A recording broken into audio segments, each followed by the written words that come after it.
Sir autograph please. College में दाखिल होते ही उस्ताद और स्टूडेंट का एक जम खफी सा था जो इसकी एक झलक देखने के लिए बेताब था, जबकि वो बिना किसी की तरफ देखे आगे बढ़ रहा था। 6 फुट से निकलते कद और वर्जिशी जिस्म के मालिक दिल्हाम बख्त इस वक्त फॉर्मल ड्रेस कोट को एक हाथ में डाले, ग्रे कलर की शर्ट में बंदी ब्लैक टाई की नॉट को ढीली करते तेज़ी से मुजम्मे को चीरते हुए आगे बढ़ रहा था। इसके गार्ड मीडिया को कवरेज लेने से रोक रहे थे। कैसे कहें हम अपनी दास्तान, बहते हैं आंसू, चुप है ज़बान। कोई टूटा तारा मुझे गम दे गया, अपनों ने जो ज़ख्म दिया है मौला कोई सुनता नहीं मेरी दुहाई। चुभने लगी है मुझे ये तन्हाई। सिक्योरिटी के हिसार में आगे बढ़ते दिल्हाम बख्त के कदम ऑडिटोरियम के दरवाजे से आती आवाज़ पे थमे थे, जहाँ कोई पुरजोर सा राग झाड़े शायद अपने जज्बातों को लफ्ज़ों में परोए बैठा था। मोहलत मुझको कोई थोड़ी सी दे दे, या मेरे दिल का धड़कना भी ले ले। मोहलत मुझको थोड़ी सी दे दे, या मेरे दिल का धड़कना भी ले ले।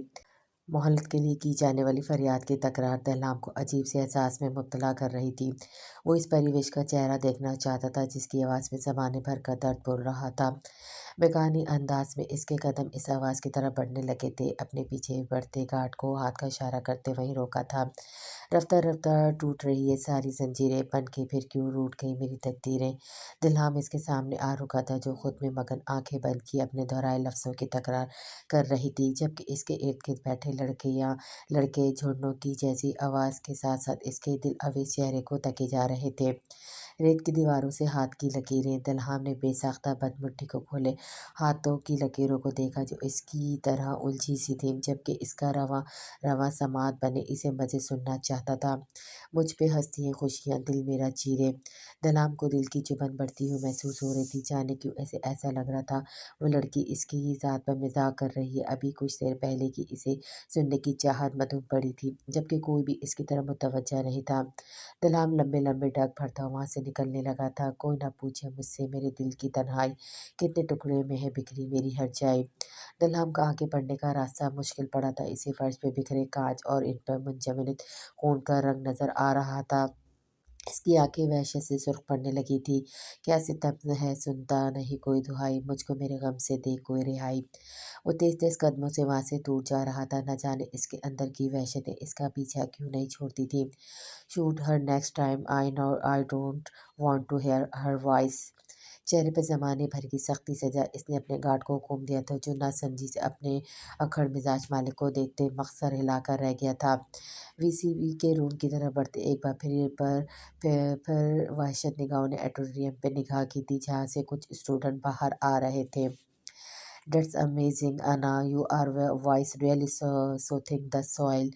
इसकी बेस्ट फ्रेंड ने हमेशा की तरह इसकी जुदाई आवाज़ की तारीफ की तो वो शाये करने लगी थी। चलना चाहिए ना, आई थिंक सेमिनार टाइम शुरू होने वाला है। इनकी क्लास फेलो अदिल ने मुस्कुराते हुए कहा था। नहीं, मेरा बिल्कुल टाइम नहीं, वही बोरिंग बातें यार। यूनिवर्सिटी के सेमिनार्स में पॉलिटिशियंस का क्या काम भला। अना ने बेदिली से कहा तो सब इसे तासुब से देखने लगे। एक तो ये ज़माने भर की फालतू का पोपट चलाने वाली लड़की, तुमको नहीं जाना तो ना जाओ, हमारा दिल क्यों ख़राब करने लगी हो। जबकि मेरा तो मोस्ट फेवरेट यंग पार्टी का नुमाइंदा दिला। ओ प्लीज़ साशा, जाओ तुम लोग, मैं ज़रा कैंटीन का विज़िट कर लूँ। इन्होंने बाकायदा हाथ बंधे इन्होंने बाकायदा हाथ बांधे इल्तिजा की तो सब इसे घुरियों से नवाजते वहाँ से निकल गए थे। कैंटीन पे इक्का दुक्का लोग थे। वो एक चाय का ऑर्डर देते नोटिस खंगालने लगी थी, जब कोई इसकी टेबल पर जाते सामने बैठा था।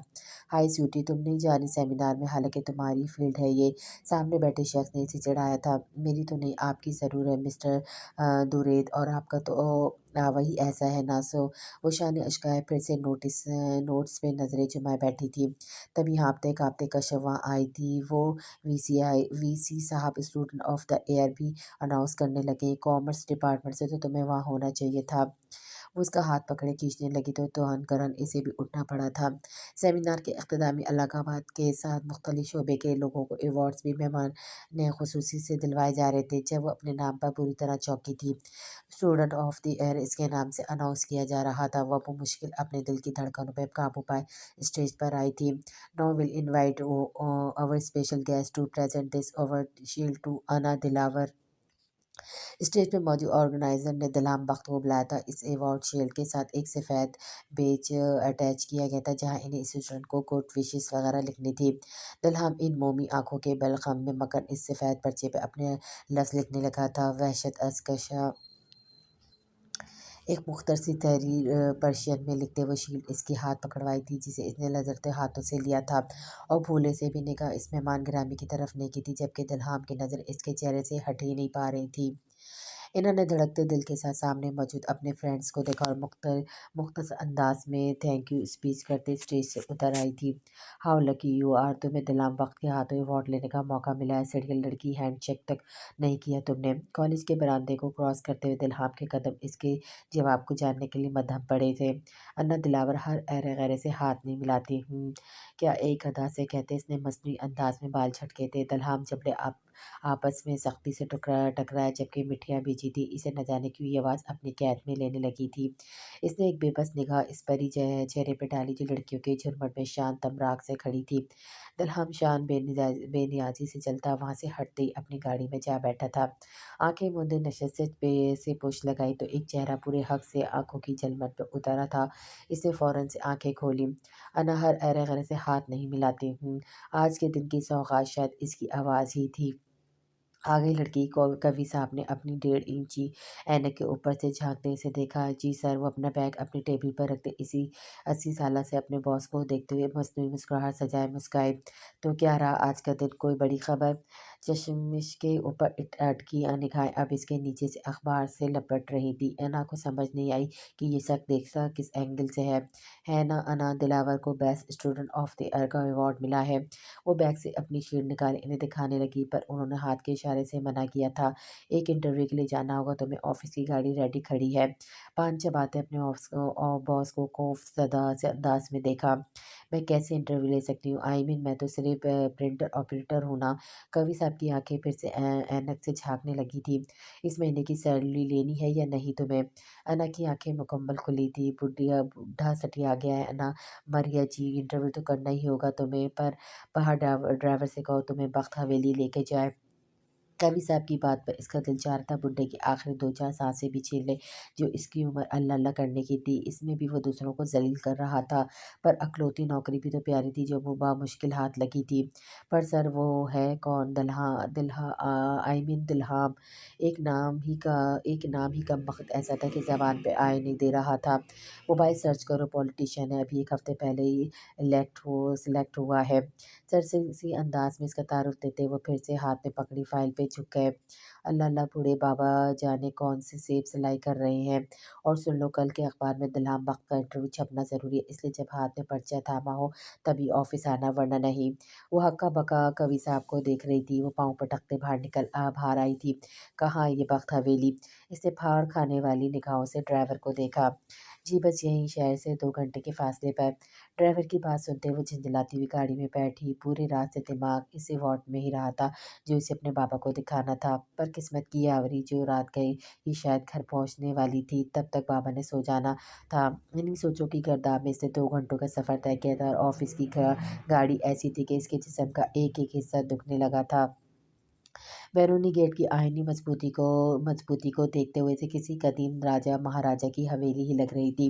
سست روی سے چلتے وہ دلان تک پہنچی تھی۔ سنے کیا دلہا بخت یہیں ملے گا؟ ایک گھنی مونچھوں اور داڑھی والا شخص جس نے مکمل چوکیداروں والا یونیفارم پہن رکھی تھی، اسے دیکھتے انا نے گھبرائے ہوئے انداز میں کہا، دلہام بخت؟ سرد آنکھیں اس پہ گاڑے جواب دیا گیا تو انا بار بار اس نام کا ورد کرنے لگی۔ بھول جو رہا تھا، ہاں وہی دلہام بخت، ہم اخبار سے آئے ان کا انٹرویو کرنے۔ اس نے جلدی جلدی بتایا، مبادا ان سرد نگاہوں سے وہ فریز ہی نہ ہو جائے۔ اسے ایک بار سر تا پیر تک دیکھنے کے بعد چوکیدار نے اسے آگے بڑھنے کا اشارہ کیا تھا۔ حویلی کے اندر داخل ہوتے سے وہ محل نما عمارت دھند میں لپٹی ہوئی نظر آئی تھی۔ اتنی دور پیدل چلنے کا تصور اسے نڈھال کرنے لگا تھا، پر جانا تو تھا۔ 100 بھاگتے قدموں سے چوکیدار کے پیچھے تھی جس نے اسے مرکزی دروازے پر چھوڑنے کے بعد واپسی کا رخ موڑ لیا تھا۔ عجیب، اپنا فیورٹ لفظ ہراتے اس نے ایک تنفیتی نگاہ ادھر ادھر ڈالی جہاں اکثر عورتیں اور مرد اسے لان کی مرمت پودے کیاریوں کے ساتھ چھیڑ خانی کرتے دکھائی دیے تھے، جیسے کوئی روبوٹ کی طرح۔ वो सर झटके मरकज़ी दरवाज़ा खोलने लगी थी, पर वो पहले ही खुल गया था। वहाँ पर भी कम व पेश बहार वाले चौकीदार का हमशक्ल आदमी जी बोलते गोया इसकी आमद की वजह जानने लगा था। वो मुझे दलहाम बख्श से मिलना इंटरव्यू के लिए, न जाने और कितने बंदों के सामने ये नाम लेना पड़ता। तभी अच्छे से याद किया, बोला तो इस शख्स ने दरवाज़ा खोल दिया था। वो हैरत ज़दा सी अंदर दाखिल हुई, खुद को कोई मावरी मखलूक समझते। ये चीज़ें चन्योटी लकड़ी से बने, अंदर खोलते दरवाजे पीतल, चांदी और दीगर धातु से बने कदीम नक्श व निगार ली की हवेली इसे पुरस्रार सी लगी थी। न जाने इसकी अगली मंजिल क्या थी। बेबी जी, ये बड़े वाला दरवाज़ा घर के अंदर खुलता है जी। पास से गुजरती राजस्थानी लिबास पहने एक मुलाज़िम ने इस पर तरस खाया, इसे आगाही देनी चाहिए तो वो सर हिलाए अंदर दाखिल हुई, जो बाहर की कदीमी इमारत के बिल्कुल बरअक्स थी, लेकिन लाउंज में बड़ा महंगा फर्नीचर वहाँ के मुकीमों के ज़ौक़ का मुँह बोलता सबूत था।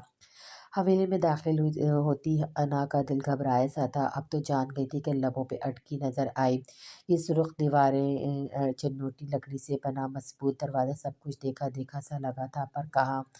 अक्सर हमारे वजदान में ऐसी चीज़ें होती हैं जिन्हें देखकर हमें लगता है हम ऐसी जगहों से, ऐसे लोगों से शायद देख और मिल चुके हैं। नफ्सियात की टीचर की बात को दिमाग में दोहराते अन्ना ने आमिर खान के अजीम कॉल ऑल इज़ वेल का प्रचार करते एतमाद बहाल करना चाहा और कदम आगे बढ़ाए थे। अरे अन्ना, तुम यहाँ, वाओ व्हाट अ सरप्राइज़ यार। एक मखसूस जानी पहचानी आवाज़ पे वो फ़ौरन सी पलटी थी। सामने दुरेद हिस्ब आदत चिंगम चबाते हुए इसे ही देख रहा था। दुरेद, तुम, ओ माय गॉड, शुक्र है यहाँ कोई इंसान तो दिखा। अन्ना की खुशी बेसाख्ता थी, जबकि दुरेद को इसकी बात सुन के धचका लगा था। यू मैन, गेट से लेकर यहाँ तक तुम्हारा किसी इंसान से नहीं बल्कि खलाई मखलूक से वास्ता रहा है। दुरेद की बात पर वो शर्मिंदा हुई थी। नहीं, आई मीन तुम वो पहले इंसान हो जिसे मैं यहाँ जानती हूँ। वो शर्मिंदा शर्मिंदा सी वजाहत देने लगी। तुम यहाँ कैसे? दुरेद ने इसकी शर्मिंदगी का तासुर जाहिर करना चाहा। पता नहीं यार, कोई दलहाम बख्त है जिसने कोई इलेक्शन जीता है, इसी के इंटरव्यू के लिए कवि साहब ने भेज दिया है इस पुरसरार सी हवेली में। एक तो मुझे पॉलिटिक्स और पॉलिटिशियंस में ज़रा भी इंटरेस्ट नहीं, ऊपर से ये आफत। वो बेजार सी अपनी यहाँ आमद की वजह बयान कर रही थी। यूमिन, तुम दलहाम बख्त का इंटरव्यू करने आई हो और वो भी बिना परमिशन के? तुरित ने हैरानगी से सर से पैर तक पे इसका जायज़ा लिया। हाँ ना, तुम्हें तो पता है ये मेरी पार्ट टाइम जॉब है, लेकिन ये इंटरव्यू वगैरह तुरंत इन्हें बता दो कि जो बच्चे बिना तैयारी के पर्चे देने जाते हैं वही वही फेल होते हैं, और लूज़र से दलहाम बात नहीं करता। भारी गंभीर आवाज़ में दुरैत के साथ साथ अना का दिल भी हलक में आया था। Excuse me, take a side. वही भारी आवाज़। अना ने रुख मोड़े अपने पीछे खड़े शख्स को देखा और इसी लम्हे इस शख्स के ग्लासेस लगाने के लिए उठते हाथ भौरी आंखों के पास उभरे से दिल को देखते रुके थे। अनादिल नीम व लबों से सरगोशी सी हुई थी। भाई आप ही? अना है, मेरी क्लास कॉलेज फेलो। दुरैत इसे सामने देखते हड़बड़ाया था, जबकि अना एकटक इसे देखे जा रही थी। इसने इस शख्स को देखा था, पर कहाँ कुछ याद नहीं था। हेलो सर, आई एम अना दिलावर। वो बेसाख्ता ही अपना हाथ इसकी जानिब बढ़ाते अपना तारुफ करवाने लगी थी। दुरैत, क्या तुमने अपनी दोस्त को बताया नहीं कि दलहाम बख्त हर एर गैरे से हाथ नहीं मिलाता? नज़रें अना के गुलाबी चेहरे पे टिकाए हुए सर अंदाज में दुरैत से मुखातिब था। वो भाई अभी तो आइए, आई मीन आपका इंटरव्यू अपॉइंटमेंट है इनकी। दुल्हाम ने उबरूज का अपने पीछे ठहरे मूसा अपने ख़ास बंदे से पूछा था। No sir. बिना डायरी में देखे इसने जवाब दिया तो दुल्हाम कंधे उचकाता वहाँ से हट गया था। अना अभी तक इस शख्स की पर्सनैलिटी के सहर में खोई थी, जो कि फॉर्मल ड्रेस पहन में अपने ऊंचे लंबे कद और शानदार पर्सनैलिटी से पूरे माहौल पे छा गया था।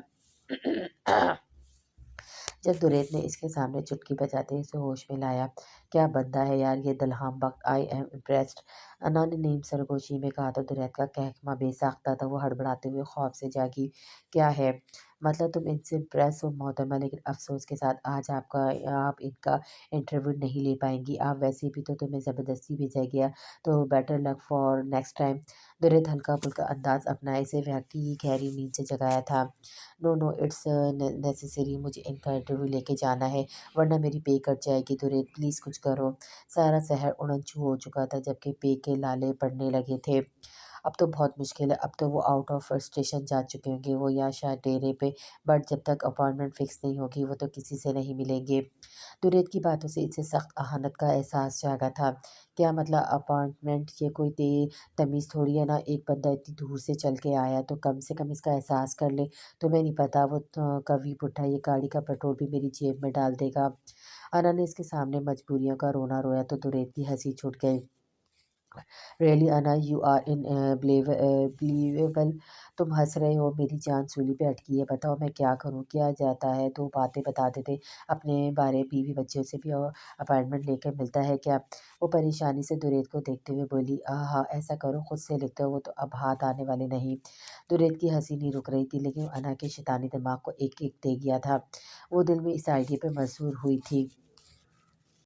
کچھ دیر بعد وہ گھر کے لیے واپس مڑنے لگی تو اس کا سامنا دو لڑکیوں سے ہوا جو خود میں مگن تیزی سے حویلی کے اندر بڑھ رہی تھی۔ انا نے ان کے بارے میں اندازہ لگانا چاہا وہ کون ہو سکتی ہیں، پر سر جھٹکتے وہ واپس پڑ گئی۔ اتنی دیر کر دی بیٹا؟ گھر پہنچتے باپ کا پریشان چہرہ نظر آیا تھا۔ وہ فضول قوی صاحب نے آؤٹ آف فیلڈ بھیج دیا تھا کسی پولیٹیشین کا انٹرویو لینے۔ بخت حویلی، آپ نے کچھ کھایا ہے؟ نسرین آئی تھی آج؟ وہ ایک سانس میں تمام جواب دیے کچن کی طرف بڑھ گئی، یہ بنا ان کے چہرے کے تاثرات کو دیکھتے۔ عجیب سائیکو لوگ ہیں بابا، ایک تو حویلی اتنی پرسرار سی، اوپر سے زندہ لاشیں گھوم رہی تھی سوائے درید کے۔ وہ بولتے ساتھ ساتھ اپنے لیے کھانا بنانے لگی تھی۔ درید کون؟ دلاور یزدانی نے سر اٹھائے سے دیکھا۔ وہ اس دلہا بخت کا بھائی ہے، یہ تو مجھے حویلی جا کے پتہ چلا۔ ویسے درید میرا بیچ میٹ بھی ہے۔ اوپس بابا، ایک بھائی مشرق ہے تو دوسرا مغرب، پتہ ہے کیا ہوا؟ میں نے کہا انٹرویو لینے آئے ہیں، کہتا ہے جو بچے بغیر پیپرز تیاری دیتے ہیں وہ فیل ہو جاتے ہیں۔ لو اب اس میں بھلا کیا لاجک تھی؟ جو خواہ کا فلسفہ جھاڑنے لگا۔ کچھ لوگوں کو تو ویسے ہی بیماری ہوتی ہے، کچھ پوچھو نہ پوچھو بول ہی پڑنا پڑتا ہے۔ دلاور یزدانی اس کی بات سمجھ ہی نہیں پا رہے تھے، جو آدھی بات ان کے سامنے اور فریج میں پون دیے کر رہی تھی، لیکن اس کی آخری بات پہ چہرے پہ مسکراہٹ کھلا گئی، کیونکہ وہ خود بھی تو ایک بات کے جواب میں ہسٹریاں سناتی تھی۔ فائن چل جاتا ہے، ڈونٹ مارا تھا فائن چل جاتا ہے، ڈونٹ مارا تھا، سن لیا ہوگا، بنا کوئی سوال نامہ لیے میں انٹرویو کرنے آئی ہوں۔ پر یہ کیا بات ہوئی؟ میں اجنبی سے ہاتھ نہیں ملاتا تو بھائی ہم کون سا مرے جا رہے تھے ہاتھ ملانے کے؟ جو آپ کے ہاتھ سونے کے، انہیں چھونے سے ہم بھی سونے کے بن جائیں گے؟ عجیب شدید بے عزتی کا احساس انا کو چین نہیں لینے دے رہا تھا، جبکہ دلاور یزدانی خاموشی سے اسے دیکھتے رہے۔ اب تو میں نے سوچ لیا اس دلہا بخت کا انٹرویو میں ہی چھاپوں گی، اور ایسا چھاپوں گی جو اس کے حویلی میں یہ گنگے بہرے گھوم رہے نہ ان کی چیخیں نکل جانی ہے۔ بچوں پتہ نہیں ہے اسے پنگا لیا ہے کس سے ہے تم نے؟ ہل ہل کے کھانا بنانے کے ساتھ ساتھ وہ کمر پر ایک ہاتھ رکھ کے سالن کا چمچ بھی لہرا لہرا کے بات کر رہی تھی۔ دلاور یزدانی کے پاس سوائے اس کی بات سننے کے اور کوئی کام نہیں تھا۔ انو بچے، میں کھانا نہیں کھاؤں گا، تمہاری باتوں سے ہی پیٹ بھر لیا ہے۔ دلاور یزدانی کی بات پر اس نے روٹے انداز میں اپنے باپ کو دیکھا۔ شاید اس کے بابا اپنی جوانی میں بہت حسین رہے ہوں گے، تبھی تو ان کی بیٹی بے تحاشا حسن کی مالکہ تھی۔ پکا نا رات کو ایسٹری تو نہیں ہوگی نا؟ وہ ان کی بات نظر انداز کرتے بولی، نہیں بالکل بھی نہیں ہوگی، اگر ہوئی تو تم سے اور کس سے سن لوں گا؟ ان کی بات پر انا کے لبوں پہ مسکراہٹ کھلا گئی۔ اس کے بابا ایسے ہی تھے، جب ان کا دل نہیں ہوتا تھا تو وہ سارا الزام انا کی باتوں پہ لگا دیتے تھے۔ وہ تیزی سے کھانا کھاتے لیپ ٹاپ کے سامنے بیٹھی تھی اور پاکستان کی مشہور پولیٹکس شخصیات سے ان کی مواصلات اور خصوصیات ڈھونڈنے دلہا بخت کا ایک بہترین سوال اور جواب نامہ تیار کر چکی تھی، جو واقعی حویلی کے مردوں کو بولنے پہ مجبور کر دیتا۔ یس انا ڈیئر، مجھے تو تم سے پیار ہو گیا۔ اوپس میں تو خود کی فیوریٹ بنتی جا رہی ہوں، دل چاہتا ہے تمہارا منہ چوم لوں۔ وہ آئینے کے سامنے ٹھہری خود سے ہی اپنی تعریفوں کے پل باندھ رہی تھی، کیونکہ کارنامہ ایسا انجام دیا تھا اپنا بہترین ورک، جس میں اس نے دلہا بخت کے علاوہ باقی سب سیاسی شخصیات کی سیملیرٹیز نکالی تھی، انہیں قوی صاحب کو میل کرتے ساتھ ہی خود کو شاباشی دیتے سو گئی تھی۔ دلہا کی آنکھ مسلسل ہوتی بیل اور کال سے کھلی تو وہ خوف زدہ سا اٹھ بیٹھا تھا، سرسری نگاہ موبائل پر ڈالی جہاں موسیٰ کے ان گت میسیج تھے، جن میں لاسٹ یہی تھا کہ سر ٹی وی آن کریں۔ جس سرکل کا وہ حصہ تھا، آئے روز کچھ نہ کچھ انوکھا پروگنڈا ہوتا رہتا تھا، جس میں قطعاً انٹرسٹ نہیں رکھتا تھا۔ اس کی عادت سے واقف ہونے کے باوجود بھی موسیٰ کی حرکت اسے سخت گبیدہ کر گئی۔ ٹی وی آن کی جہاں کمرشلز چل رہے تھے، عادت سے مجبور وائس لاؤڈ کیے وہ واش روم کی طرف بڑھ گیا، کیونکہ اسے نیوز دیکھنے کی عادت نہیں تھی۔ سرسری انداز میں ایک آدھ بار آنکھ ڈال لیا کرتا تھا۔ فریش ہوتے ہی وہ ڈریسنگ ٹیبل کے سامنے ٹھہرا، بالوں میں کنگھا چلا رہا تھا، جب شیشے میں ورٹیکل نظر آتی اپنی تصویر پہ چونکا تھا۔ یقیناً دلہام بخت کے مخالفین اس بات کو ضرور اٹھائیں گے، جو شخص 2 بیویوں میں انصاف نہیں کر سکا وہ بھلا عوام کے حقوق کیسے پورے کرے گا؟ جی ڈار صاحب، کیا کہنا آپ کا اس بارے میں؟ دلہام اینکر کی آواز پہ جھٹکے سے مڑا تھا۔ دیکھیے، یہی ہمارا فیوڈل سسٹم کے سب سے بڑی خامی ہے کہ عورت کو پاؤں کی جوتی سمجھا جاتا ہے۔ ابھی صرف 2 شادیاں، 5 بچے منظر عام پر آئی ہے، جبکہ وٹ دا بلڈی شٹ مین، وہ سہپاک ناپا نیوز ٹاک کے نیچے لکھے سرخیاں پڑھتے ایک منگارا تھا، جہاں نیچے اخبار کا حوالہ دیتے اس کی شادی، بچوں، فیملی ٹرمز کے ساتھ ساتھ ایک ایگریسیو پرسنالٹی اور اپنی رعایا پہ بے جا ظلمات کی کہانی مرچ مسالہ لگا کے شائع کی گئی تھی۔ وہ تیزی سے کمرے سے نکلتے باہر آیا تھا، جہاں موسیٰ پہلے سے ہی ریڈی ٹھہرا ہوا تھا۔ کیا بکواس چل رہی ہے؟ یہ کون ہے اس اخبار کا ایڈیٹر؟ اس کا بس نہیں چل رہا تھا کہ وہ موسیٰ کا گریبان چاک کر دے، جو بیچارہ خود ہی صبح سے بوکلایا ہوا تھا۔ سر، ان کا کہنا ہے کہ ان کی رپورٹر خود آپ کے گھر آ کے انٹرویو لے کے گئی ہے، اور موسیٰ اسے چیدہ معلومات دینے لگا۔ جب اماں سائیں کے آنے پہ اس نے خاموشی اختیار کر لی۔ اللہ غارت کرے ایسے ہتھ کنڈے استعمال کرنے والوں کو، لے دے کے میرے بچے کی ترقی کے پیچھے پڑ گئے ہیں۔ اماں سائیں کی بات پر پھر سے موسیٰ کی گھوریوں سے مرمت کی گئی تو نفی میں سر ہلانے لگا۔ یہ کاہے کا مجمع اکٹھا ہو گیا صبح صبح؟ اماں سائیں کی بات پر وہ چونکا تھا۔ سر، باہر میڈیا والے آئے ہیں، وہ آپ کے کل کے انٹرویو کے بارے میں۔ کل میں نے کس کو انٹرویو دیا تھا کہ آپ لوگوں کو سمجھ نہیں آ رہا؟ جو بجائے انہیں دفان کرنے کے میرے سر پر آ رہے ہیں۔ وہ زخمی شیر بنا دھاڑ رہا تھا، جب باقی سب بھی اکٹھا ہونے لگے تھے۔ سر، آپ کا تردیدی بیان ضروری ہو گیا ہے، ورنہ لوگ تو خواہ باتیں ایزیوم کر لیں گے۔ آپ کو ایک بار میڈیا کو فیس کرنا ہی پڑے گا۔ موسیٰ کی بات پہ وہ کچھ لحظہ خاموش ہوا تھا۔ میڈیا کو تردیدی بیان وہی دے گا جس نے خبر چھاپی ہے، کیونکہ دلہام بخت لوگوں کو اپنی گواہیاں اور وضاحتیں دینے کے لیے پیدا نہیں ہوا۔ تم ابھی مجھے اس اخبار کی ساری ڈیٹیل بھیجو۔ بنا کسی کے تاثرات دیکھے وہ اپنے کمرے میں بند ہو گیا تھا۔ تھوڑی دیر میں موسیٰ نے اسے تمام ڈیٹیل بھیجی تو شائنہ انداز میں لکھے جانے والے نام اس کے دماغ کے چولے ہلا گیا تھا۔ ناممکن ہی تھا کہ انا دلاور کو کوئی اس کے قہر سے بچا پاتا۔ انا کی آنکھ کھلی تو کلاس شروع ہونے میں آدھا گھنٹہ باقی تھا۔ اوپس، کیا یار انا، تم نے اس دلابخت کے غم میں سارے گھوڑے گدھے بیچ دیے ہیں جو مہارانی بن کے سوئی ہو؟ ابھی تو جا کے لاشاری صاحب کے درشن کرنے ہیں اور ان کا اسائنمنٹ لگ گئی نا نظر؟ بریلینٹ اسٹوڈنٹ کو آف کورس بابا سے نظر جو نہیں اتروائی تھی۔ گھر میں 2 افراد ہونے کی وجہ سے انا اکثر خود سے باتیں کرتی نظر آتی۔ دلاور یزدانی کے کمرے میں جھانکا تو وہ اسے آرام کرتے نظر آئے تھے۔ بنا ناشتہ کیے وہ کلاس کے لیے بھاگی، لیکن آتے آتے کافی دیر ہو چکی تھی۔ پریشان حال لوگوں کا واحد سہارا کینٹین، جہاں پر بیٹھے دودھ سینکنے لگے تھے۔ جب سیل بج اٹھا تھا۔ کیا یہ واقعی دلہام بخت کا انٹرویو ہے محترمہ؟ کوی صاحب کے آفس سے کال آئی تھی۔ انا نے خشک حلق کو تر کرنے کے لیے پانی پیا اور جلدی سے بولی، جی سر، کوی صاحب نے ہی تو بھیجا تھا مجھے۔ انا کے پر یقین انداز میں اگلا بندہ بھی اش کر اٹھا تھا۔ ٹھیک ہے، تو اس میں بہترین انٹرویو کی خوشی میں آپ کل سے آفس نہ آئیے گا، مس انا دلاور۔ دوسری طرف سے انتہائی روکھا جواب دیا گیا تھا۔ اوہ ریئلی، تھینک یو سر، مجھے تو کب سے چھٹی کی ضرورت تھی۔ وہ حد درجہ ایکسائٹڈ نظر آئی تھی۔ جی بالکل، اب پر منٹ چھٹی پر رہیے۔ دوسری طرف سے فون رکھ دیا۔ انا الجھی تھی، پر دوسرے ہی لمحے آنے والی سوچ اس کی سانس بند کر دی گئی تھی۔ تو کیا مجھے جاب سے نکال دیا گیا ہے؟ اس نے سرگوشی کے انداز میں پوچھا تھا۔ نکال ہی دیا ہوگا محترمہ، اگر دلہام بخت کی 2 بیویوں اور 5 بچوں کا سیکرٹ لیک کرو گی، جو کہ ایک خاندانی اور مجبوری میں کی جانے والی شادی تھی، دوسری لو میرج حسین اتفاق سے۔ دریت نے اس کے سامنے اخبار پھینکتے نس سنبھالی تو وہ چونک اٹھی تھی۔ بائی دا وے بھائی، کے اتنے سیکرٹس تو ہمیں بھی نہیں پتہ جو تم نے بتائے ہیں۔ دریت کا انداز صاف مذاق اڑاتا ہوا تھا۔ ہاں تو کیا جھوٹ لکھتے ہیں یہ ٹپیکل فیوڈل، اور کیا کام کرتے ہیں سوائے شادیوں اور بچوں کے علاوہ؟ بس لکھ دیا، میرا دل کیا تو۔ نوکری تو گئی سو گئی، وہ دل کی بھاپڑ کیوں نہیں پھوڑتی؟ واہ محترمہ، ایسے انکشافات آپ نے دلہام بخت کے لیے دل کے کہنے پہ کیے ہیں اور ابھی زندہ ہے؟ مجھے حیرت ہے۔ اور وہ کیا؟ ہر ایک کی طرح ان کی آئیڈیل پرسنالٹی ان کی ماں ہے، ان کی انسپریشنل जुनैद की आंखें लाल होने लगी थी जबकि वो सर इस्बात में हिलाने लगी थी।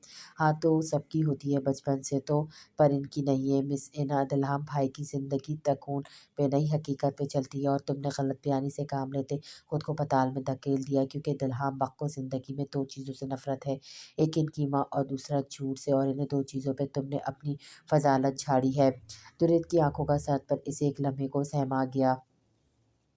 तुम्हें भाई से माफ़ी मांगनी होगी अना। काफ़ी देर की छाई खामोशी को जुनैद की आवाज़ ने तोड़ा था। माफ़ी किस बात की माफ़ी? इन्हें ज़रा शर्म आई। एक गरीब लड़की अपने बीमार अपाहिज बाप को बिस्तर पे छोड़े इस लैंडलॉर्ड का इंटरव्यू करने गई थी और उन्होंने कह दिया अपनी सो कॉल्ड अपॉइंटमेंट का, और वैसे भी तुमने ही कहा था खुद से छाप दिया।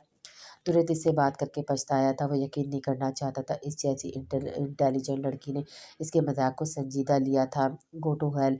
वो पाँव पटकते अखबार इसकी गोद में फेंकते हुए निकल गया था। अना हूँ कहते ही साथ ही अखबार खोल लिया जहाँ दिल्हाम बक की ब्लैक एंड वाइट में भी शानदार सी तस्वीर के साथ एक मैसेज पे दिल्हाम बक के साथ नुमाया लिखा हुआ था। वो अच्छा इस अकड़ू दिमाग वाले के साथ नसें नहीं हुई वरना अना तेरा तो खून जल जाना था। एक तनफीदी निगाह इस पर डाले वो अपना कारनामा देखने लगी। लोग क्या गलत लिख दिया दिल्हाम साहब, आपके मिजाज कैसे? Of course 100% sure. उन्होंने यही कहना था, इंतहाई रंगीन मिजाज तो लिख दिया। खैर इसमें तो इतराज़ नहीं होगा इसे। वो अपने साथ ही मुकालमाबाजी करती नजर आई। ये तो इंतहाई सादा सा सवाल था, आपकी नॉर्मल रूटीन की पसंद क्या है? ये तो गूगलबाजी ने भी बताया था कि हर सियासतदान शबाब और शराब के आदी होते हैं। दो बातें ही तो लिखती है, ऐसा क्या तूफान आ गया? अजीब। अगर इस वक्त दिल्हाम इसकी खुसूसी इंटरव्यू के साथ अना की कम्युनिटी भी सुन लेता तो पागल ही हो जाता। हाँ शायद इस सवाल पे गुस्सा आया होगा लैंडलॉर्ड को कि तीसरी शादी के बारे में क्या ख्याल है। सोच अना के तीसरी शादी के बारे में काफ़ी नेक ख्यालत है मेरे मिस अनादिल।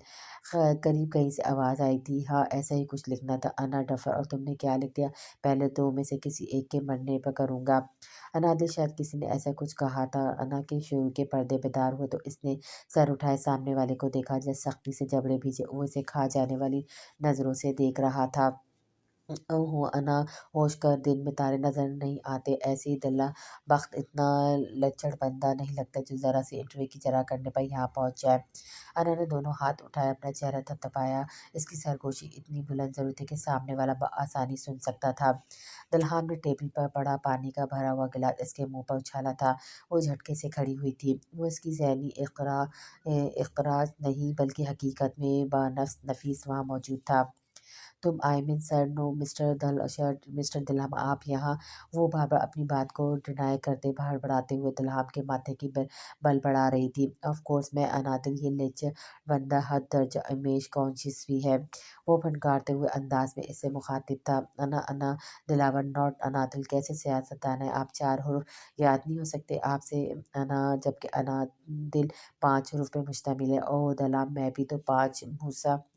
अना अना दिलावर नाम है मेरा, मूसा नहीं। ये एक्चुअली लड़कों का नाम होता है ना। तो मूसा दिल्हाम की चिंगार पे कुछ फासले पे रुके मूसा ने जी हुजूरी करते इस तक फासला भाग के तय किया। मिस अनादिल को अपने मेहमान खाने की दावत दे दें मेरे वहाँ पहुँचने से पहले। वो एक जुमले पे अपना ऑर्डर तमाम करते तेज कदमों से वापस मुड़ गया था जबकि कई एक लोग इसके शाना बशाना चलने लगे थे।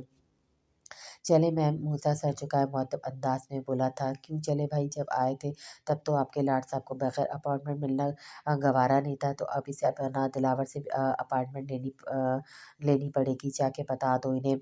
एक अदाए बेनियाजी से कहती वो बैग अपने शोल्डर पर लटकाए क्लास की तरफ बढ़ गई थी जबकि इसका जवाब लफ्ज़ बेदब दिल्हाम तक पहुंचा दिया गया था। दुनिया जहाँ का बकवास बंदा लेके ठंड में भुगो दिया मुझे। अब अगर नमूनिया हो गया तो? वो बड़बड़ाती हुई क्लास में इंटरव्यू तो तुरंत ने एक निगाह इस पे डाली। मजाल है जो अना दिलावर में एटिकेट्स नाम कोई चीज़ है। वो सर झटकते अपना काम करने लगा। तुम्हारे भाई साहब आए थे। वो बैग सामने वाली चेयर पर लटका के तुरंत के बराबर में रखी चेयर पर बैठते बोली, तुम्हारे ख्वाब में? वो तंजिया कहते पेंसिल मुंह में चबाए प्रोफेसर साहब की तरफ मुतवज्जा था। जी नहीं, हकीकत में ये देख रहे हैं ये हाल इन्होंने किया है। वो दाँत पीसते हुए दबे-दबे गुस्से में बोली, "फिर भी बेहतर है, दुआ करो इंतहा पे नहीं गए।" बज़ाहिर वो पेंसिल दाँतों में चबाए बैठा था, लेकिन सरगोशी में अना से ही बातें कर रहा था। व्हाटएवर अना दिलावर किसी से डरती नहीं। वो शोल्डर कट बालों को झटका एक अदा से बोली थी, "वो तो नज़र आ रहा है तभी पानी में नहाए यूँ आ बैठी हो।" वो सर झुकाए कॉपी पे कुछ राइट करने लगा था। दावत दे रहे थे मौसूफ। अना की बात पर इसका दिल ज़ोर से धड़का था। बहरहाल गुस्सा एक तरफ उसकी अच्छी दोस्त थी, फिर क्या रिजेक्ट कर दी मैंने। अना दिलावा बिना अपॉइंटमेंट हर किसी की दावत पर नहीं जाती। दुरेत ने इसकी अदाएँ और नाज़गी देखते शॉक्ड था। तुम्हारे मरने पर पुरसा किसे देना है अना? दुरेत ने गुमसुम अंदाज में पूछा था। वो एकदम से इसकी तरफ पलटी थी। दुरेत अपने भाई की तरह तुम्हें भी चढ़ गई है क्या? मैं क्यों मरूं? वो बड़ी बड़ी खौफनाक आंखों को सुगड़ने की कोशिश करते बोली। क्यों दल्हाम बख्त की जो दावतें ख़ास है वो तुम्हारे लिए नहीं बल्कि इनके फार्म हाउस पे जो बड़े बड़े टाइगर्स हैं इनके लिए जो तुम्हारे लजीज खून में पकाई जाएगी। वैसे ये भाई के मूड पे डिपेंड है वो अपने टाइगर्स को कैसा खिलाना चाहते हैं। अक्सर वो ताज़ा गोश्त भी खिलाते हैं इन्हें। अब तक की महम का गुफ्तगू का शानदार तरीके से खुलासा करते तुरंत इसके छक्के छुड़ा चुका था, जबकि उन्हें ये बेखुसूसी ज़ोर अना का दिल दहल रहा था। हाय अल्लाह दुरेत इस दल्हा बख्त के चक्कर में मेरा दूल्हा रंडवा रह जाएगा क्या?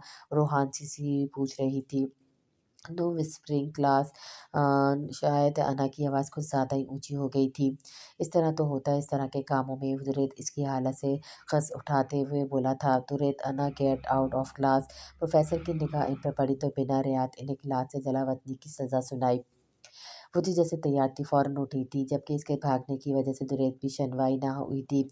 वो उसके पीछे ही आया था। क्या बेवकूफ़ी है ना, लेके पूरी क्लास के सामने इंसल्ट करवा दी। तुरंत गुस्से में से झाड़ने लगा था। तुम्हें क्लास की पड़ी है कि तुम्हारे भाई ने वाक़ई मुझे टाइगर्स के सामने फेंक दिया तो मेरा सोचो क्या होगा?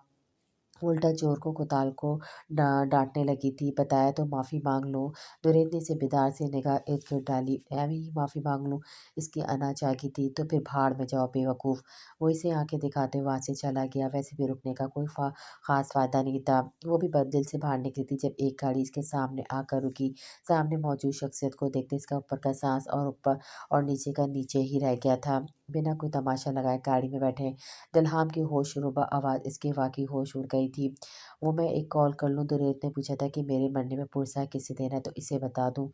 वो बामुश्किल निकलती आवाज़ से मिनमिनाई थी। व्हाट? दिल्हाम के तासुरात नाकाबिले फ़हम थे। वो दुरेत मिस अनादिल गाड़ी में बैठे। बैक डोर खोले। वाक़ई वो तकरीबन झंगाड़ा था तो कानों में उँगलियाँ देख बैठ गई थी, जबकि वो इसकी साइड का दरवाज़ा बंद किए दूसरी तरफ से आके बैठा था। गेट पे मौजूद कितने तालिबात ने हसरत भरी निगाहों से अना को देखा, जिसके लिए दल्हाम बख्त ने दरवाज़ा खोला हुआ था। मूसा ने एक लफ्ज़ में इसकी बात का मतलब समझते गाड़ी दौड़ाई थी, जबकि अना को अपने पास बैठे दल्हाम से खौफ महसूस होने लगा था। वो मोबाइल पे चुकी थी। सुने दुरूद, मेरा पुरसा मेरे बाबा से करना और इन्हें कहना कि आपकी बेटी हक की राह में शहीद कर दी गई है। दी ग्रेट अना मेरा सेल है ये। वो अभी मैसेज मुकम्मल नहीं लिख पाई थी कि जब दिल्हाम बड़ी फुर्सत से इससे मोबाइल लेते एक तरफ फेंक चुका था, जबकि इसकी बात का कोई जवाब नहीं दिया गया था। लो अच्छी ज़बरदस्ती, एक तो आप मुझे अगवा करके ले जा रहे हैं, ऊपर से सैर भी ले लिया मेरा आपने। कौन सी दुश्मनी निकाल रहे हैं आप? माना कि आपका इंटरव्यू छाप के बहुत बड़ी गलती कर दी हमने, पर आप ये भी तो देखें ना मोहतरम दुल्हाम बख्त साहब के आपकी वजह से हमारी नौकरी चली गई और वो तनख्वाह जिसके लिए हमने जान हथेली पर रख के इतना अहम फरीज़ा सर अंजाम दिया, इससे भी महरूम हो चुके हैं। सिर्फ एक सैल लेने की बर्दाश्त में उसके कानों को अपनी आवाज़ से काफ़ी हद तक महफूज कर चुकी थी। मूसा किसी मेडिकल स्टोर से मेडिकल बैंडेज लेकर इस लड़की के मुंह पर लगा दो। दुल्हान ने इस बेआदत नज़रों का इर्तिकाद इस पे रखा था, जबकि ज़बान पे हुर्फ मूसा था। नहीं नहीं मूसा भाई, ये काम ना करिएगा। देखिए सर, आप शायद जानते नहीं, मुझे इस्तेमा की शिकायत है, माइनर ही सही, लेकिन अगर आप मेरे मुंह पर टेप वगैरह लगाएंगे तो मैं सांस कैसे लूँगी? और वैसे भी मैं थोड़ी देर ना बोलूँ तो मेरा सांस बंद हो जाता है बाबा। अनादिल दल्हाम ज़ोर से बोला तो लज़रते हुए अपने आस-पास देखने लगी। लेकिन फिर कुछ याद आने पे चौंकी और बार-बार इसे अनादिल कह रहा था। अनादिल कौन है? मैं तो अना। तभी गाड़ी एक झटके से रुकी थी। वो अब इसके लिए दरवाज़ा खोले बगैर ही बाहर निकल गया था। मूसा ने इसके लिए गाड़ी का दरवाज़ा खोला तो सामने का मंजर इसे हिला गया था। बंद पिंजरों में घूमते टाइगर्स। मूसा भाई, क्या आपकी कोई बहन है? वो इसे पूछने लगी थी, जो इसका एक पाँव बाहर तो दूसरा गाड़ी के अंदर रखे देखते हुए इंतज़ार में था कि कब वो बाहर निकले। नहीं, लेकिन अगर होती तो यकीनन आप जैसी होती। इस तमाम वक्त में वो रोबोट पहली बार मुस्कुराया था और अना का दिल बाग बाग हुआ था। फिर आप यकीनन ये नहीं चाहते कि वो इन खूंखार टाइगर्स का लुम्मा बने। प्लीज़ मुझे यहाँ से भगा दें। मूसा इसकी बात सुनते मौजगा कर रह गया था। वो लड़की खुद तो नौकरी से गई थी, साथ इसे भी निकलवाना चाहती थी। वो सर नफ़ी में हिलाए पीछे होते मुअद्दब सा ठहर गया तो अना भी बाहर निकलने से इनकारी नज़र आई। साइड पर निगाह पड़ी तो अपना मोबाइल तकरीबन से सीट से नीचे लटकता हुआ नज़र आया तो झट से उठाया तो रैत का नंबर मिलाया था। तुरंत, मम्मा मुझे बचा लो प्लीज़, वो दल्हा बख्त मुझे माँ। अभी इसकी बात मुकम्मल ना होने पाई थी जब वो इसकी तरफ झुकते इसका मोबाइल छीनते धू उछाल गया था और उसका हाथ पकड़ते वहाँ से घसीटता हुआ ले गया। दिल्हम की कोई गलत इंटेंशन नहीं थी, वो सिर्फ इसे एक दर्दी बयान लिखवाना चाहता था, पर वो लड़की बार बार इसके लिए मसाइल खड़े करती, इसके नौकरों के सामने इसे मशहूर करवा रही थी। वो इसे ड्राइंग रूम में लाया था जिसका हुलिया काफ़ी हद तक ईसा की सरदानी में बिगड़ चुका था। अना के दिमाग में आए रोज़ अखबार की ज़ीनत बनती खबरें घूमने लगी थी। देखिए, आप ऐसा नहीं कर सकते, हमारी कोई ख़ानदानी दुश्मनी थोड़ी ना है। फिर आपकी भी शट अप बेवकूफ़ लड़की, कभी बोलती बंद भी हुई है तुम्हारी? जब से आई हो पटर पटर बोले जा रही हो। अना वहशत ज़दा सी अपने ऊपर झुकते धलाम को देखकर आंखें मीच गई थी। जब कोई ज़ोर से दरवाज़ा खोले अंदर दाखिल हुआ था। दल्हाम जो इसकी तरफ झुकते हुए इस बेवकूफ़ को अपनी बात बताना चाह रहा था, चौंक के सीधा हुआ था, लेकिन दूसरे ही लम्हे होने वाले अमल इस समय सबको हक्का-बक्का कर गया था। तुम इस हद तक गिर जाओगे दल्हाम, मैंने कभी सोचा नहीं था। इस हद तक आने से पहले तुम्हें ये सोचना चाहिए कि तुम्हारे घर में भी 2 नौजवान बहनें हैं। दारा जान की भुभरी आवाज़ पे वो रुखसार से हाथ उठाए अपनी सफाई देना चाहता था, लेकिन वो कुछ सुनने पे मुझे नज़र नहीं आए थे। हम शर्मिंदा हैं तुमसे बेटी, तुम कौन हो बताओ हमें, हम हर अज़ाला करेंगे तुम्हारी तकलीफ़ का। दाराजान इसके सर पर हाथ रखते हुए बोले थे। अना के सामने तो दिल्हाम बदले की पूरी तरकीब घूमी थी। पहली नज़र में अंदाज़ा हो गया था दिल्हाम बक की बाग इन मोहतरम जलाली दाराजान के हाथ में है।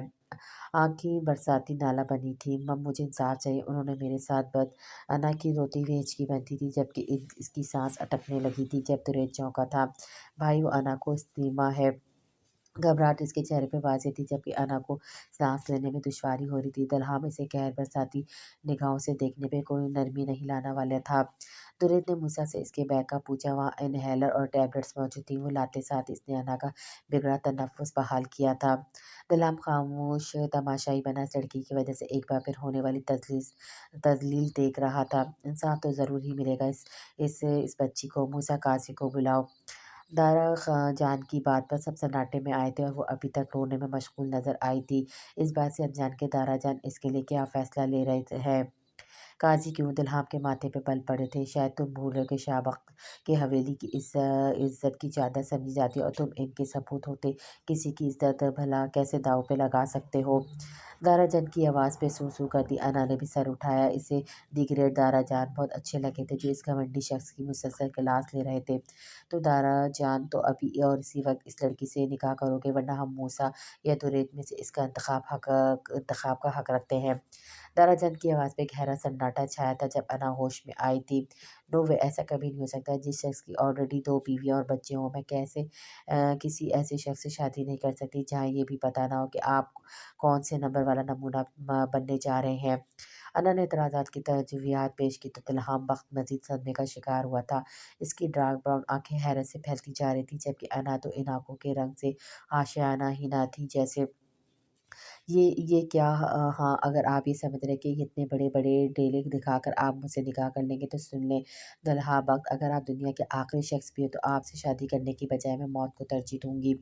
इसकी सुनहरी आँखें फिर से मोतियों से मज़ीन हुई तो दारा जान ने ताज्जुब से इसे देखा था। अगर एक लड़की की इज़्ज़त को मज़ाक बनाओगे और आप ये समझोगे दिल्हाम बक के वो तुम्हारी इज़्ज़त करेगी तो ये गलतफ़हमी थी आपकी। दारा जान की आवाज़ दिल्हाम का मज़ीद दिमाग ख़राब कर रही थी जबकि इस लड़की की वाज़ेह रिजेक्शन तो इसकी मर्दाना अना पे कारी वार साबित हुई थी। ٹھیک ہے دارا جان، آپ کو یہ لگتا ہے نا کہ میں نے اس حویلی کے اصولوں سے ہٹ کے کچھ کیا ہے، تو ٹھیک ہے میں اس حویلی کی خاطر اس لڑکی سے ابھی کے ابھی نکاح کروں گا۔ موسیٰ وہ جو انسانی رپورٹ دارا جان کے حکم پہ بے جان رہا تھا، دلہام کی آواز پہ حرکت میں آتے جن کی جیسا غائب ہوا تھا۔ دارا جان یہ غلط ہے درید نے ایک نگاہ گمسم انا پہ ڈالی تھی۔ انا کی مسلسل ہوتی رنگ کی وجہ سے دارا جان نے درید کے سیل سے کال اٹھائی تھی، جو سیل ڈرائنگ روم میں رکھ کر اپنے کمرے میں گیا تھا۔ واپسی کا طوفان وہ حویلی سے فارم ہاؤس تک دارا جان کی زبانی سنتا آیا تھا، اور یہاں پر ایک نیا کٹا کھل چکا تھا۔ دارا جان اپنا فیصلہ سنائے تمراق سے صوفے پہ جا بیٹھے تھے۔ دلہام نے سلگتی نگاہ اس ڈرامے باز لڑکی پہ ڈالی جو خود ہی اپنے چال میں پھنس چکی تھی۔ سنو درید، انا کی آواز پہ وہ ہوش میں آیا تھا جو کب سے خاموش نگاہوں سے احتجاج کی جا رہا تھا، جبکہ زبان پہ قفل تھے۔ کیا یہاں واقعی کوئی ڈرامیٹک سین ہونے والا ہے؟ یہ نکاح اصلی ہوگا؟ وہ درید کے کان میں گھستے ہوئے پوچھ رہی تھی، جبکہ درید کا دل چاہے اس عقل بند لڑکی کی عقل پہ ماتم کرے جو اس سب کو ایک کامیڈی لے رہی تھی۔ بالکل 100% والا ریئل تیسری بیوی بن رہی ہو بھائی کی۔ درید نے جان بوجھ کے سلگتی پہ تیل کا چھڑکا دیا تاکہ وہ احتجاج کرے۔ کیا او مائی گاڈ دارا جان، مجھے اس نکاح پہ اعتراض ہے۔ درید کی بات سنتے ہی وہ سیدھی ان کے پاس آئی تھی، جو آنکھوں ہی آنکھوں میں درید پہ طوفانی حملے کر رہے تھے۔ دارا جان چونکتے ہوئے سیدھا ہو بیٹھے تھے۔ درید نے سکون کا سانس لے، شکر ہے کہ اس نے دلہام بخت کے قہر سے بچنے کی ٹھانی۔ انا دلاور اتنی ارزاں نہیں ہے کہ دو بیویوں کے شوہر سے شادی کر لے، انہیں پہلے اپنی دونوں بیویوں کو طلاق دینی ہوگی۔ وہ سینے پہ ہاتھ دھرے آسمان کو کھینچتے دلہام بخت کے سر پر گرانے لگی تھی۔ درید بھونچا رہ گیا تھا، وہ اپنی چھپنے کی جگہ تلاشنے لگا تھا جس کے مشورے ہمیشہ غلط وقت پہ استعمال ہوتے تھے۔ کیا دلہام بخت کی دو بیویاں ہیں؟ ہوش میں تو ہو تم لڑکی؟ دارا جان کو اس پہ سخت غصہ آیا تھا، جبکہ دل میں کئی خدشے بھی سر اٹھانے لگے تھے۔ لو، آپ کو نہیں پتا کیسے دادا ہو آپ؟ سر قاضی آ گیا ہے۔ موسیٰ کی آواز پہ اس کی بولتی بند ہوئی تھی۔ دلہام کی نسیں پھولی ہوئی تھی، بنا دارا جی کی پرواہ کیے وہ انا کے بازو سے پکڑے باہر لایا تھا۔ اگر تم نے نکاح سے انکار کیا تو ان ٹائگرز کا لقمہ بننے سے تمہیں دارا جان بھی نہیں بچا سکیں گے۔ وہ اس کے کان میں دھاڑتے اپنے ساتھ گھسیٹتے باہر لایا تھا، جہاں مولوی صاحب لان کی چیئرز پہ بیٹھے تھے۔ شروع کریں مولوی صاحب۔ دلہام نے اس کی کھینچا تانی کو ایک جھٹکے میں اپنے قریب کرتے ختم کیا تھا۔ لو، ایسے کیسے مولوی صاحب؟ کیا اس ہولی میں بھی کبھی نکاح ہوا ہے؟ انا کو اپنے حلیے کی فکر ستائی، یا وہ دلہام کا وقت برباد کرنا چاہتی تھی؟ بھائی انا کا کوئی قصور؟ درید نے کچھ بولنا چاہا، جب دلہا نے ہاتھ اٹھائے اسے بولنے سے منع کر دیا تو وہ بیچارہ اپنا سا منہ لے کر رہ گیا۔ دلہن کا نام کیا ہے؟ مولوی صاحب نے دریافت کیا تھا۔ انا دلاور نام ہے میرا، لیکن ان کو نہیں آتا، ان کی الف بے بالکل ٹھیک نہیں ہے، نہ گنتی صحیح آتی ہے، اس لیے انادل کہتے ہیں مجھے۔ انا ٹھٹا بازی کرتے اپنی طرف سے ایک عظیم جوک سنایا تھا۔ مولوی صاحب جو کہ لا حولا پڑھتے ہوئے رہ گئے تھے۔ دلہام نے ایک شکایتی نگاہ دارا جان پہ ڈالی، جو رخ موڑے درے سے بات کرنے لگ گئے تھے۔ دلہام نے خود ہی بڑھ کے نکاح فارم کو فل کیا تھا۔ ایک منٹ، لڑکی والوں کی شرائط سب میں ہی لکھوں گی۔ مجھے حق مہر میں بخت حویلی چاہیے، کافی بدحالی کا شکار ہے، اور وہاں پہ چلتی پھرتی لاشیں بھی مجھے اچھی نہیں لگی ہیں۔ اگر دارا جان یہ حویلی دلہام بخت سے میرے نام منتقل نہیں کی گئی تو میں انصاف کے لیے قانون کا دروازہ کھٹکھٹاؤں گی۔ وہ نکاح فارم اٹھائے اپنی شرائط درج کرنے لگی تھی۔ ارے مولوی صاحب، خدا کو مانے، لڑکا پہلے سے شادی شدہ ہے کہ خانے میں آپ نے یہ نہیں جو لکھ دیا، خدا کو منہ دکھانا ہے یا نہیں؟ کمال ہے بھائی۔ بھائی رنڈوا لکھتے ہیں کیونکہ اس کے نامے کی پبلیکیشن کے بعد تو دونوں بیویوں نے ان کو چھوڑ دینا ہے۔ اس کی مسلسل چلتی زبان دلہام کے ساتھ دارا جان کو بھی پریشان کر گئی تھی۔ اس کے بعد وہاں کسی کے پاس اتنا وقت نہیں تھا کہ اس کی باتوں کو جان پاتا، جو بات بخت حویلی کے مقیم میں نہیں جانتے تھے۔ وہ اس کے منہ سے نکلی تھی کہ بخت حویلی دلہام کے نام ہے۔ ہاں، یہ بالکل پرفیکٹ نکاح نام ہے۔ اب پولیس، ویسے بھی مجھے تو کلمہ آتا ہے، ان سے پوچھ لیں کہ شٹ اپ مس انادل آپ۔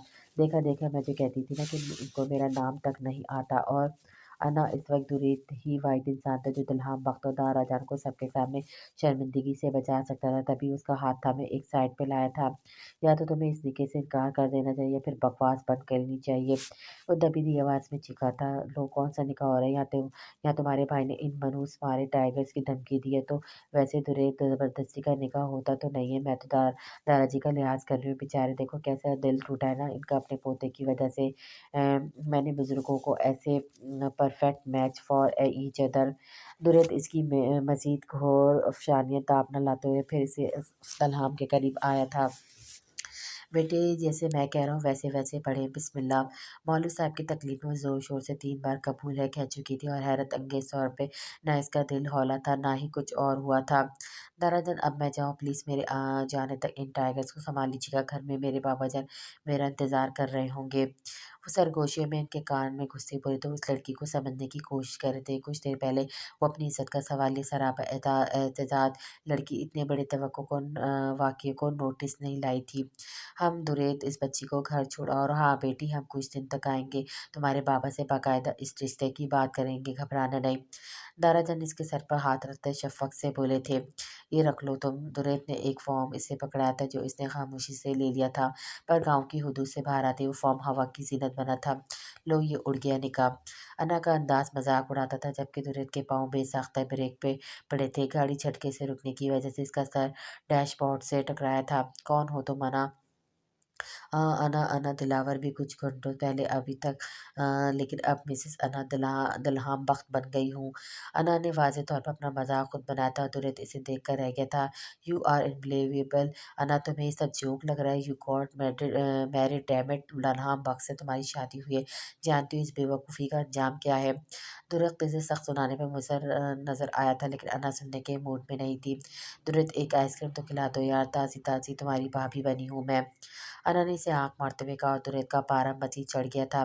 یار درید وہ ٹائیگرز کتنے، شٹ اپ انا، 2 منٹ چپ نہیں بیٹھ سکتی تم؟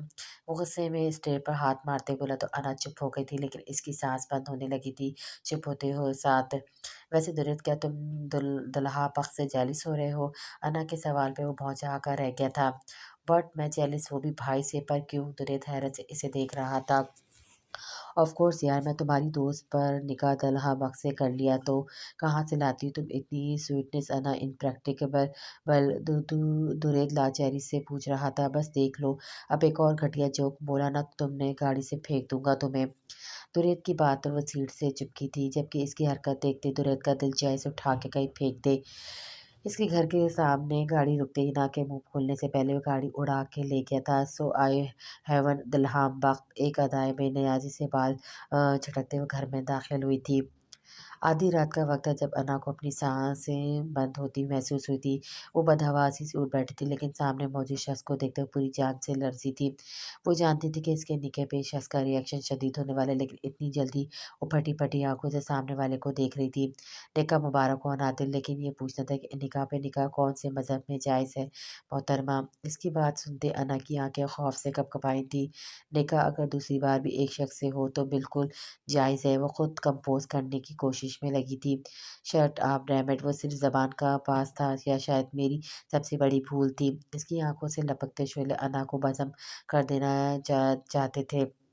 لائک سیریسلی، اگر تم اپنے نکاح کو غلطی سمجھ کے گناہ کی طرح چھپا سکتے ہو تو انا دلاور اسے ایسے بھی ایکسپوز کر سکتی ہے۔ Ready for bride to be, استعمیہ انداز میں کہتے ہوئے دلہام بخت کو اچھا خاصا دھچکا دے چکی تھی۔ تمہارا یہ پلان کبھی کامیاب نہیں ہوگا، وہ حائنی شنکچے میں اس کی کلائی کو ذکر کرتا ہوا بولا تھا۔ پلان کرنے والی ذات تو رب کی ہے۔ Let me tell you one thing, آج کا ڈرامہ میرا پلان ہرگز نہیں تھا، تم نے سب کے سامنے مجھے اپنایا، سو یہ نکاح تو گناہ نہیں ہے نا؟ دلہام بخت کی حالت سے حز اٹھاتے ہوئے بستر چھوڑنے لگی تھی جب دلہام نے اسے ایک جھٹکے سے دوبارہ بستر پہ لا کر گرایا تھا۔ مجھے بیکار کا کوئی خوف نہیں، یادوں کے بارے میں، میرے زخموں پہ نمک چھڑکنے کے بارے میں بات کریں، آؤ ناپسندہ جذبات کو مارنے کی بات کریں۔ وہ اس پہ جھکے اپنی شہادت کی انگلی اس کے لبوں پہ پھرتا ہمیشہ سے اپنے درست الفاظوں کا استعمال کرتے اس کے اعصابوں سے کھیلا تھا اور انا کو اچھا خاصا خوف زدہ کر چکا تھا۔ دلہام بخت کی قربت اور ہمیشہ سے اس کی بےہودہ شاعری انا کے لیے خوف کا ہی سبب بنی تھی۔ میں اس نکاح کو پبلش کر دوں گی، انا نے سہمی سی دھمکی لگائی تھی۔ کر کے دکھاؤ، اپنا اگلا ٹھکانہ سوچ لینا انا دلہام نے اس پر جھکتے اس کی شانوں کو لبوں سے مس کرتے گویا اسے دھمکی کا ٹرائل دکھایا تھا۔ انا بے بسی ہو کر رہ گئی تھی۔ بہت پچھتانے والے ہو تم دلہام بخت، ایک ضبط بھرا آنسو لڑکتے ہوئے سنہری رخساروں پر آیا تھا۔ जहाँ इतने पछतावे वहाँ एक और सही। वो इसकी आंखों में हलकोरे लेते, खौफ और इसकी बातों की मसनूई मजबूती में मजाक उड़ाते इसकी बेमोल आंसू को शहादत की उंगली पे खड़ा हो गया था। आइंदा बख्त हवेली की तरफ कदम भी मत बढ़ाना अनादिल, वरना बहुत बुरा होगा। जाते समय भी वो इसे तड़ी लगाना नहीं भूला था। अना बिखरे वजह से उठ बैठी थी। इसे तो लगा था शायद वो इस शख्स का क्रोध तोड़ देगी, लेकिन नहीं, वो नहीं कर पाई थी। इस बार भी अनादिल हारी थी।